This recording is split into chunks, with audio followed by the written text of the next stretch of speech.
বিসমিল্লাহির রহমানির রহিম। আসসালামু আলাইকুম রহমতুল্লাহ। আশা করি আপনারা সকলে ভালো আছেন। আমি আজকে এমন একটা জায়গায় এসেছি কাজের সুবাদে।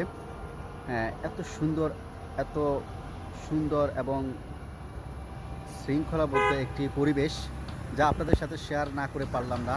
আপনাদের সাথে শেয়ার করতেছি। এই জায়গাটা হচ্ছে উত্তরা 18 নম্বর সেক্টর। তো কালক্ষেপণ না করে আমি আমার মূল ভিডিওতে চলে যাই। এক একটি করে আপনাদেরকে দেখানোর চেষ্টা করছি। প্রথমে এন্ট্রি করব প্রথম নম্বর গেট দিয়ে। ভিতরের পরিবেশটা এত সুন্দর, চলুন দেখে আসা যাক। এ হচ্ছে গেট নাম্বার 1। এখান দিয়ে দেখতে পাচ্ছেন হাতের বাম পাশে প্রবেশের প্রথমেই হাতের বাম পাশে লেখা রাজুক উত্তরা অ্যাপার্টমেন্ট প্রকল্প, sector number 18, block number A, Uttara, Dhaka. অনেক সুন্দর করে লেখা আছে। আমরা এখন গেট দিয়ে প্রবেশ করব। আসলে এই জায়গায় মানে এন্ট্রি করার পরে মনে হয় এই বিল্ডিংয়ের নাম হচ্ছে অপরাজিতা। হ্যাঁ, মনে হয় এই যে গ্যাসের যে সিস্টেমগুলো অনেক সুন্দর করে রেখেছে, পাইপগুলো অনেক সুন্দর দিয়ে দিয়েছে, বাইরের